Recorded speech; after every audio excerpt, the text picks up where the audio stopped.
لیکن حضور کے ایک معجزے کو ہم فراموش کر دیتے ہیں، یہ بھول جاتے ہیں، نظر انداز کر دیتے ہیں، یہ عادت توجہی کی وجہ سے ہماری نظروں سے اوجھل ہو جاتا ہے کہ آپ صلی اللہ علیہ وسلم نے لوگوں کے اذہان کو ایسا تبدیل کیا، ان کے اندر یقین ایسا بھر دیا، یقین ان کے اندر ایسا بھر دیا کہ حضرت سیدتنا خدیجہ الکبریٰ رضی اللہ تعالی عنہا فرماتی ہیں کہ اے اللہ کے رسول صلی اللہ علیہ وسلم، آپ وہ ہیں کہ ہم اپنے آنکھوں دیکھے کو جھٹلا سکتے ہیں، آپ کے فرمائے پر شک نہیں کر سکتے۔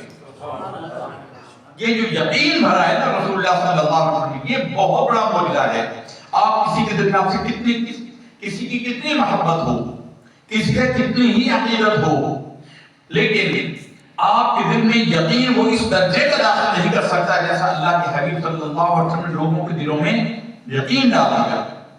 غزوہ احد کا موقع ہے، غزوہ احد ہے، ایک خاتون ان کے بھائی شہید ہو گئے، کافروں نے ان کا مسئلہ کر دیا۔ مسئلہ کہتے ہیں لاش کا حلیہ بگاڑنے کو، ناک کاٹ دیا، کان کاٹ دیے، آنکھیں نکال دی، پیٹ چاک کر دیا، جگر کلیجہ گردہ نکال دیا، ساری چیزیں نکال کے ہار بنا کے پھرو لیتے تھے عرب۔ تو لاش کا مسئلہ کر دیا ان کا۔ اس خاتون کو پتہ چلا کہ اس کے بھائی شہید ہو گئے، وہ دوڑی چلی آئی، وہ مدینہ طیبہ سے دوڑی چلی آئی۔ احد کے میدان میں لوگوں کو پتہ تھا کہ ان کے بھائی شہید ہو گئے اور ان کی لاش کا مسئلہ کیا گیا ہے۔ لوگوں نے کہا کہ بی بی تو آگے نہ جا، تو اپنے بھائی کا حلیہ دیکھ نہیں سکے گی، برداشت نہیں کر سکے گی۔ اس نے کہا اس کو چھوڑو، میں بھائی کے پاس نہیں جاؤں گی، مجھے رسول اللہ کے پاس لے کے جاؤ۔ وہ رسول اللہ صلی اللہ علیہ وسلم کی خدمت اقدس میں حاضر ہوئی۔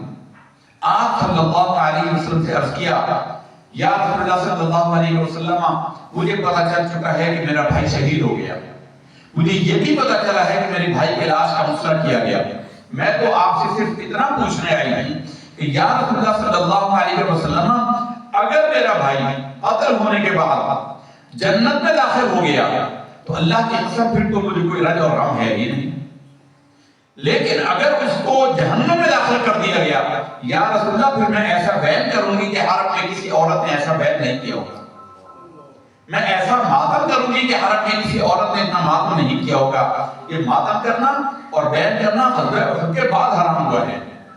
پہلے عربوں میں اس کا بڑا رواج ہوتا تھا، بلکہ اجرت پر عورتیں لائی جاتی تھی جو میت پر ہوتی تھی۔ حضرت سیدنا حمزہ رضی اللہ تعالیٰ عنہ کی آنکھوں کی شہادت کے موقع پر اسی غزوہ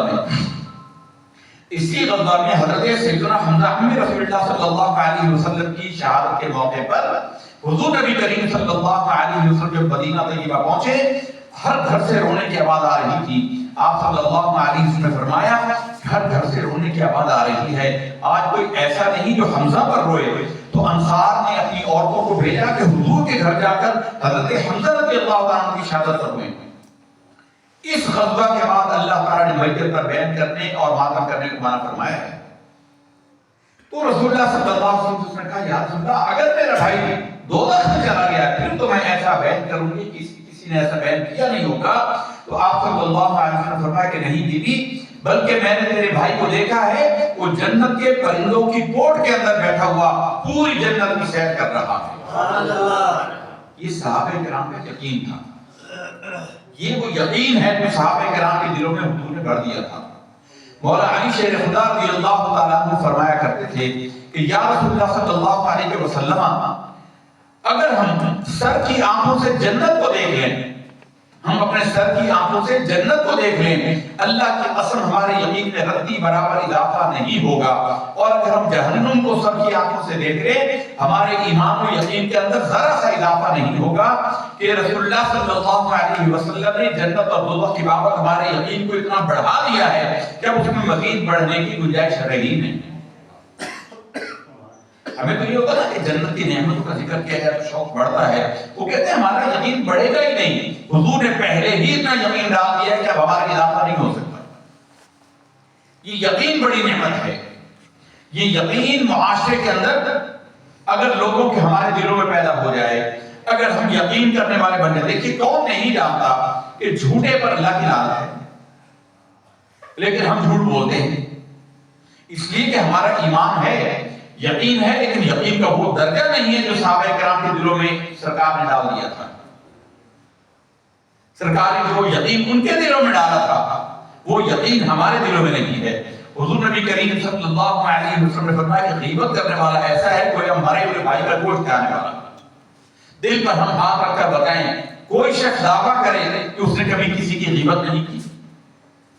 ہر بندہ کبھی نہ کبھی غیبت میں مبتلا ہو ہی جاتا ہے۔ ہمارے امام اعظم امام ابو حنیفہ نعمان بن ثابت کوفی رحمۃ اللہ تعالی علیہ سے معروف ہے کہ ان کی سب کہتے ہیں دنیا کے سب سے بڑے عقل مند انسان تھے۔ اگر ساری دنیا کے انسانوں کی عقل کو تولا جائے امام ابو حنیفہ کی عقل ان سے زیادہ نکلے گی، اور وجہ اس کی یہی بتائی تھی کہ وہ کبھی کسی کی غیبت نہیں کرتے تھے۔ وہ کہتے تھے کہ اگر میں کسی کی غیبت کروں تو میں اپنی اماں کی غیبت کروں، اپنی والدہ کی غیبت کروں، تاکہ میری نیکیاں اگر کہیں جائیں تو میری ماں کے کھاتے میں جائیں۔ کسی اور کی میں غیبت کروں گا تو میری نیکیاں تو وہ نہ رہ جائے گا۔ تو بتائیے کہ ہم میں سے کون غیبت نہیں کرتا؟ کوئی شخص اپنے دل پر ہاتھ رکھ کر بتائے، جھوٹ نہیں بولتا، کبھی نہ کبھی کوئی اور غلطی نہیں کرتا۔ یہ کس لیے ہوتا ہے؟ یقین کی کمی سے، یقین کی کمی سے۔ تو یقین اتنی بڑی نعمت ہے، رسول اللہ صلی اللہ علیہ وسلم نے صحابہ کرام کے دلوں میں کتنا یقین بھر دیا۔ یہ ہم نے آپ کے سامنے درس قرآن کی سلسلے میں، چونکہ درس قرآن بھی ہے تو اس میں ہم نے اس میں مطابقت پیدا کرنے کی کوشش کی۔ خواجہ غریب نواز رحمۃ اللہ تعالی علیہ اور یقین کا اس سارے موضوع کو ہم نے اس صورت میں سے بیٹا ہے۔ حضرت دیکھیے، ہم ہر میں سے ہر بندہ یہ کہتا ہے کہ جو رات قبر کی ہے وہ قبر سے باہر نہیں۔ موت کا ایک وقت معین ہے، غالب نے بھی کہا موت کا ایک وقت معین ہے، نیند کی مراد گھر نہیں آتی۔ موت کا ایک وقت مقرر ہے، ہر بندے کا ایمان ہے اس پر۔ ہم بھی کہتے ہیں، آپ بھی کہتے ہیں، ہر کوئی کہتا ہے موت کا ایک وقت اللہ نے معین کیا ہے۔ قرآن مجید میں رب نے فرمایا ہے کہ جب موت آ جائے گی، اذا جاء اجلها، کہ موت آ جائے گی اس میں ایک لمحے کی تاخیر نہیں کی جائے گی، نہ تقدیم نہ تصدیق، تاخیر۔ مولا علی شیر خدا رضی اللہ تعالیٰ عنہ نے فرمایا کہ موت زندگی کی سب سے بڑی محافظ ہے۔ فرماتے ہیں کہ موت سے پہلے کوئی مار نہیں سکتا اور موت آئے تو کوئی بچا نہیں سکتا۔ اور ایک عام محاورہ ہے کہ یار آج تو ایسا حادثہ ہوا میرے ساتھ کہ میں تو مرتے مرتے بچا، میں تو مرتے مرتے بچا۔ فرمایا کہ نہیں، مرتے مرتے نہیں بچا، بچتے بچتے مرے گا۔ سر میں درد ہوتا ہے، بندہ ڈاکٹر کے پاس جاتا ہے، پتہ نہیں چلتا وہاں موت آئی ہوئی ہے۔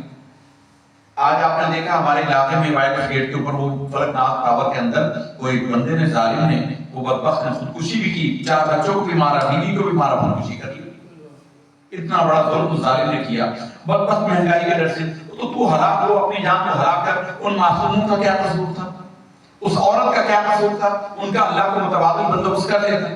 یہ یقین کا اپنا الٹ ہے، مایوسی ہے۔ مایوسی کی انتہا ہے جو مایوسی کفر ہے۔ جو مایوسی کفر ہے نا، اللہ کی رحمت سے مایوس ہونا، ان ابتلاء رسول فوق اللہ الا القوم الکافرون، اللہ کی رحمت سے مایوس نہیں ہوتے سوائے کافروں کے۔ اگر تجھ سے برداشت نہیں ہو رہی، تجھے روزگار نہیں ہے، تو مر جا خودکشی کر، حرام موت مر جو بھی ذرا نصیب ہے۔ خواجہ غریب نواز رحمۃ اللہ تعالی علیہ، ہمارے یہاں یہ ہے نا جی، اب نعمتوں کی کہیں فراوانی ہے، کہیں فراوانی ہے تو ایسے لوگ جو بھوک سے مر رہے ہیں ہمیں ان کی توجہ نہیں۔ اور سچی بات ہم آپ کو عرض کریں، ہمیں کراچی میں رہنے والوں کو اندازہ نہیں کہ بھوک کیا ہوتی ہے۔ ہم ایک دفعہ گڈانی گئے، اتفاق سے گرمی کا موسم تھا، تو وہاں کے جو لوگ تھے بیچارے، وہ ان کے سامنے کھانا حرام ہو گیا۔ وہ لوگ دوڑے چلے آتے تھے اور ان کے پاس پیروں میں چپل نہیں تھی، جبکہ چپلوں میں بھی زمین گرم لگتی تھی۔ یہ جو پانی کی بوتلیں، کوک اور پیپسی کی بوتلیں خالی کر کے اس پر دھاگے باندھے ہوئے تھے لوگوں نے اور اپنے پیروں پر باندھے ہوئے تھے۔ تو ہم اپنے ہمسایوں میں غریبوں کو دیکھتے نہیں۔ اگر اس کا بھی کوئی غریب دیکھ رہا ہوتا کہ ان کے گھر میں کھانا نہیں، کھانا بیچتے رہتے، خیال کرتے، تو شاید یہ نوبت نہ آتی۔ حضور نبی کریم صلی اللہ علیہ وسلم نے فرمایا کہ وہ شخص مومن کامل نہیں جس نے خود کو پیٹ بھر کے کھایا اور اس کا ہمسایہ بھوکا ہو جائے۔ یہ صوفیاء کرام نے جو تبلیغیں کی ہیں، خواجہ غریب نواز رحمۃ اللہ تعالی نے جو تبلیغ کی ہے، یہ کیا کیا ہے؟ بھوکے کو کھانا کھلایا۔ یہ کھانا کھلانا ان کی تبلیغ کا سب سے بڑا جزو ہے۔ حضرت غوث اعظم شیخ عبد القادر جیلانی رضی اللہ تعالیٰ عنہ سے پوچھا گیا کہ آپ ولایت کے تاجدار ہیں، آپ ولایت کے آسمان کا چاند ہیں، آپ نے اللہ تعالیٰ کے قریب کرنے میں اعمال میں سب سے زیادہ کسے ہم تو نمازوں کی بات کرتے ہیں، روزوں کی بات کرتے ہیں، ہم کہتے ہیں فلاں شخص بڑا نیک ہے، کیا نیکی ہے؟ نماز ہی بڑا ہے۔ بھائی نماز اس کا بندے کا اللہ کا معاملہ ہے۔